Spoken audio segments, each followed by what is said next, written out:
Today is another day of me watching Black Clover for the very first time, and today we're gonna be watching episode 53, Behind the Mask. We're gonna see Vangeance finally reveal his face. Is he truly gonna be licked, or is he gonna be someone else? I feel like even though my theories were for him to be licked, it's probably gonna be off and he's gonna have something else wrong with him, but I am excited to see this reveal because Yami just straight up asked him in the middle of the fight, and I'm very curious to see how he reacts. So with that, let's jump into my reaction and then review and break down for Black Clover episode 53. Oh, starting right off the bat of, asking Asa how his arms are. That's great. Bella's jealous of, smiling at his brother.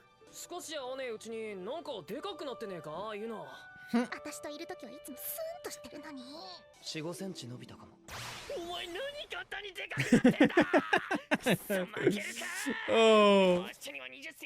Dude, Asta's just gonna always be short at this point. Yuno's got Belle, while Asta's got Nero.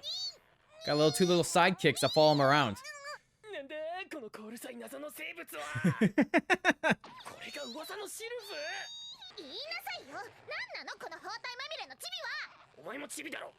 This is just so random. The guy I used to live with, just a guy.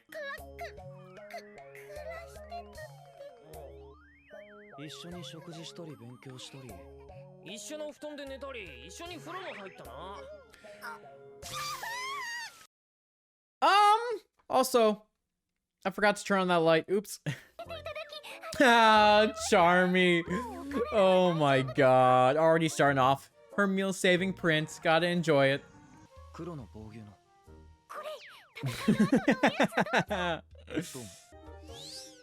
Belle's gonna get jealous of this too now.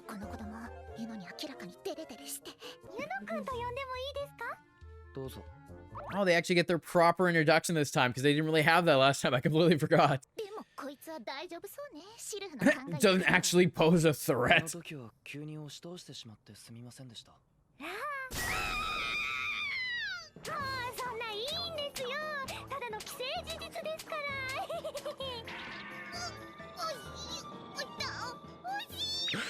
This is so random, like so random. Okay, if Bella's gonna be like this throughout everything, I can see why it's gonna get annoying. Like, every once in a while, it's a little bit of fun, but if she's gonna be yelling and being jealous like this all the time, I can understand why she might get annoying in the future.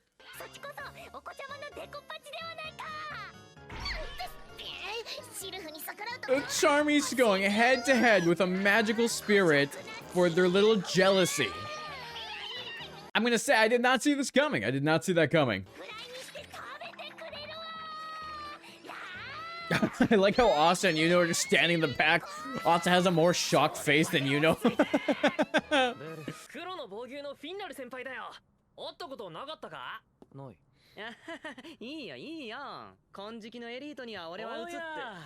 Oh shit, Finral's brother is coming in. It's been so long.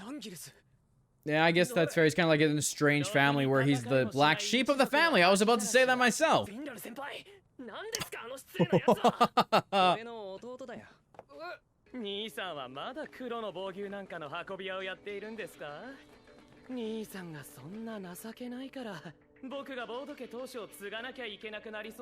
His little brother is such a dick.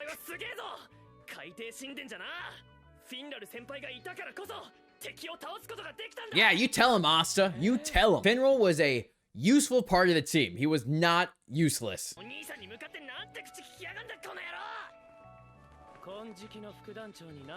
How dare you address the vice captain? Asta doesn't give a shit. Dude, he'll go and throw hands for that.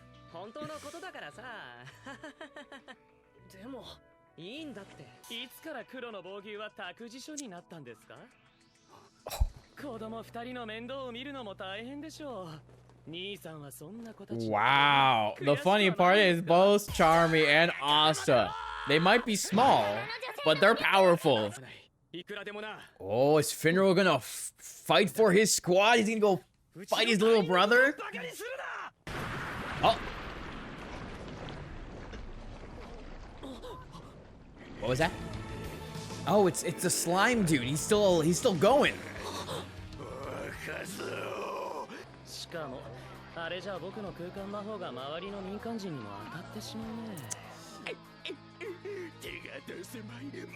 I'm waiting for Langris to be like, oh well, I'm gonna attack, just kind of showing how much he doesn't care about the civilian. But we'll see. We'll see.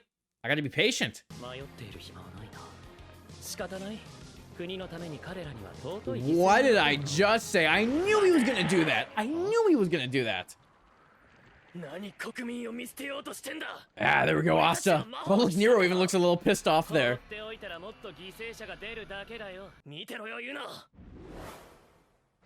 I like how Yuno has like no reaction. He's just standing there watching.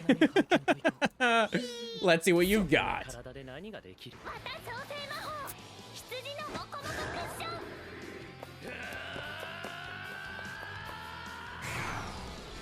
Are you just gonna launch Asta? Yeah, okay. How is he gonna pull up the sword? That's my question.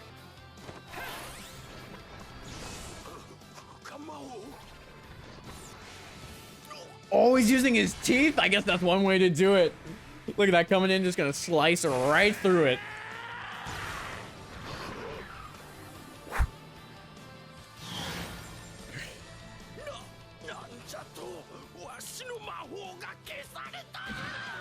Get pranked, get absolutely demolished by this weakling. The Black Bulls working together is always great to see. Dude, imagine getting beat by some kid with his arms wrapped up and he's just using a sword in his mouth. Just watch that. I love it. You just get to see them working together as a team. And even Yuno coming in for the save there.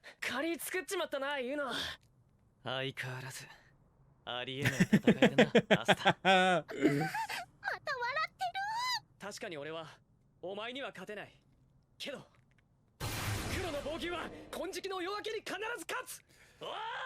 like that. I can't beat you, but the Black Bulls will beat your squad. Just kind of showing how the Black Bulls have improved within this short time. We're back to the gut instinct part, though. I'm excited. I'm excited to see what happens. Vangeance.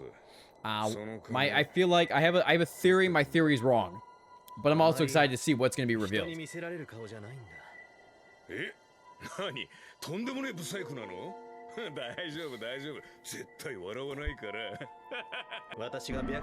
I guess he's smart enough to understand that. I mean, it's fair. Yami has been just outright says it. Outright says it's okay. Okay, yeah, it's different, but something's off. Oh shit, their key feels the same? Their voice and everything else? I like how Yami's putting this together. You know, he's not dumb. He's pretty smart. 10 years since I first met you.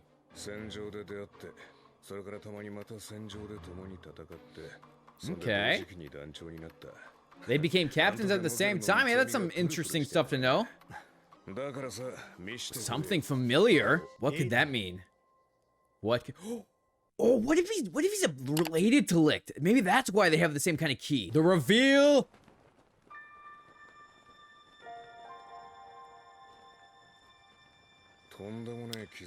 God damn, that is one hell of a scar. He was born with it. A cursed child who has world tree magic? God damn. Dude, his face is messed up. I guess I understand why he wears that mask all the time. Oh, he was from a Forsaken realm.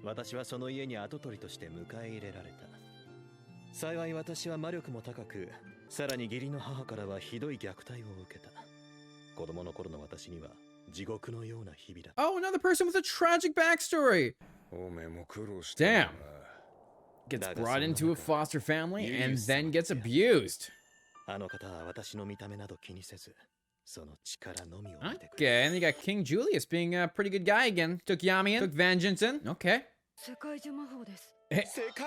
He's showing him be a magic nerd again as he sees this world tree magic.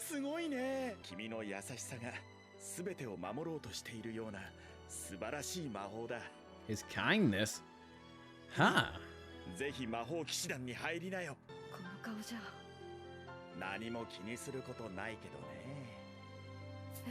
You know, I like how King Julius is seeing him like, it's nothing to worry about your scar. Like, I don't, like, it's fine. But then comes up with a solution to make him feel more at home. It's so tacky. 渾身の出来なのに嬉しかった。グリモワールを捧げよう。どこかで聞いたような話だな。Sounds pretty familiar because it's kind of like your story. The lines on his face also look like licks, but he can't sense magic. So, relative? Brother? Twin brother? His key tells me he's not lying. Ooh. New theory. New theory. It's seeming like he's not licked. However, it looks like, maybe they're related somehow in some way, where they could be brothers, cousins, some kind of relative. I mean, honestly, he could be their twin, and the reason that he looks the way he does is because he was cursed when he was reborn. Because right now, we saw that all these guys were killed, and all of a sudden, they're making their return, and they're going after everyone because there's something else going on here. More world building, more little plot seeds, some interesting stuff, and I can't wait to see what happens next. So let's continue the episode. Maybe Vangeance is not that bad of a guy. Seems pretty nice. He's, focusing on the people, helping them.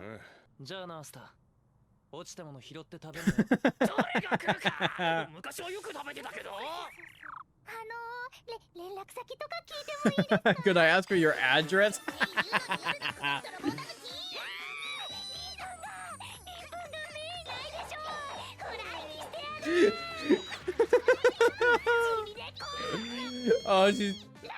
Oh my god.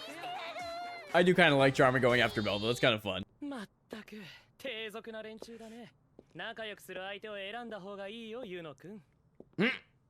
Damn, Yuno's just gonna like slap him. Don't talk to me like that.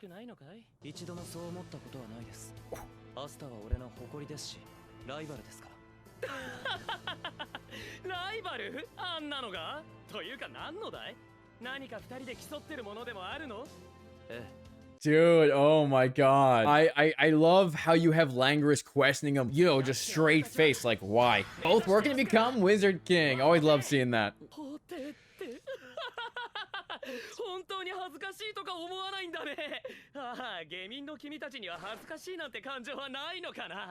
Oh shit. Oh my god, I don't like Langris. Langris is a little shithead.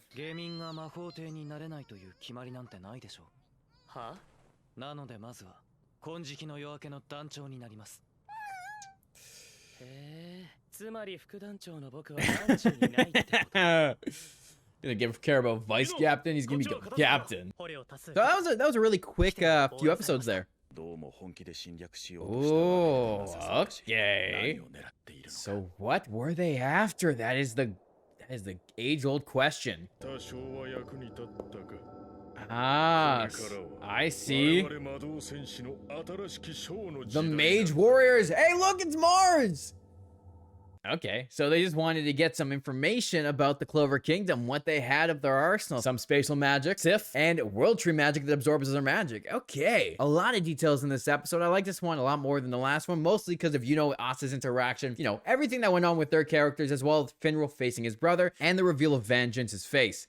So with that, if you like this reaction, make sure you hit the like and subscribe button to stay up to date with my Black Clover reactions as I watch Black Clover for the very first time. And with that, let's jump into the review/breakdown part of this video. Honestly, there was a lot of fun things from this episode that just kind of worked with our characters. I really liked Yuno and Asa's interaction, just seeing how much respect they have for one each other with everything they do. They are rivals, but even though they don't say it, they are brothers. They grew up together, they have the same goal, and they care about each other, and you can really see that. Especially at the end there where Langris is like, why would you associate yourself with them? Pretty much just saying that they're nothing, but being like, yeah, no, why would I act that way? I never act that way. Because he's a commoner too. He came from nothing. He's not going to judge people for where they came from, even though he's in the Golden Dawns, especially when the Black Bulls are the worst Magic Knight squad, but his rival's on it. He knows how strong Asta is, and he respects that. Plus the fact that he wants to become Wizard King, knowing that it's not against the rules for commoners to become it. He doesn't even give a shit about being vice captain like Langris does. No, he's gonna surpass Langris and be the captain of the Golden Dawn. And I just love that little interaction, just showing that I feel like Yuno's gonna fight Langris. I feel like Langris is gonna do something, a downright terrible thing to do, and Yuno's gonna whoop his ass. Also, I definitely see a Langris versus Finral fight coming because of that interaction they had, where Finral says, you can talk down to me, but but you can't talk down about my squad, and showing how the Black Bulls are going to surpass the Golden Dawns because they're starting to. As they work together,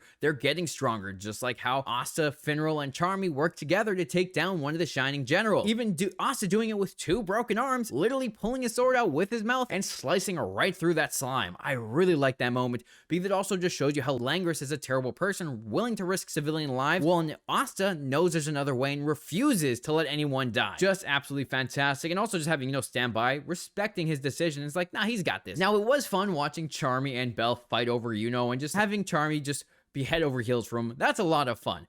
Belle, I can totally see getting super annoying in the past, especially when she gets jealous over anyone being close with I am interested to see how much more annoying she can get because it's just the start. We'll see what the moments come up with. Then the Yami and Vangeance stuff was something I was not expecting. I was totally thinking that Vangeance was going to be licked at one point. That seemed like it was making sense, His World Tree magic and light magic aren't exactly the same, but it definitely set that up to be like, oh, well, Vangeance might be licked secretly, but that wasn't the case. But I do like how it shows that Yami's not an idiot. He senses that Licks and Vangeance's ki are similar. They have the same kind of sound voice, their face structure, the lines, and their builds are all very similar. But when Vangeance takes off his mask, he has this horrible scar, which I was not expecting to see him looking like that. But I guess it makes sense why he's wearing that mask now, because he's been hiding all along. And I really like how they set up the Wizard King here, where they're showing that he's taking in this other kid under his wing because he has some cool magic. Being a magic nerd, but also like seeing the power this kid has, even though he has this face that he's been called this cursed child, he doesn't care. So he made him a mask to make Vangeance feels better, but he doesn't care what he looks like. He just respects his power. And of course, like any anime, they gotta show like some tragic backstory where he was called a cursed child, he was abused by his foster mother, and just sad stuff happening for him until he came to the Magic Knights and became a Magic Knight. But I love how him and Yami kind of have a similar backstory where they got taken under the Wizard King's wing and also got made into captains at the same time. But also another person from the Forsaken Realm who has come up and become something stronger. And when Yami said, oh, maybe it's a coincidence, it's obviously not a coincidence. Something else is going on there. And just to tee it all off, with the Lotus going to report back to the Diamond Kingdom, showing that the Shining Generals aren't the powerhouse of the kingdom anymore.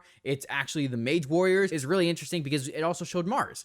Kind of teasing, we just saw Fauna 2 arcs ago, and now we're getting Mars again. So they got to interact. Something's got to happen. Mars has got to realize that his best friend is actually alive. The girl that sacrificed herself has survived. I'm really looking forward to seeing their reunion because you can see after the fight with Asta during the dungeon arc, he changed a little bit on the inside. And I can't wait to see what happens with all that too, because that's just setting up more plot and world building to show the other kingdom and their strengths as well. So I'm really excited to see more of this plot be explored and blown right open. So let me know, what did you think of this episode? And did I miss anything with the plot details? I think I covered it all, but I'm sure there's something I might have mispicked. So let me know, what did you think of their interactions? And I hope you enjoyed this video. Thanks for watching, and I'll talk to you next week when we watch another episode of Black Clover.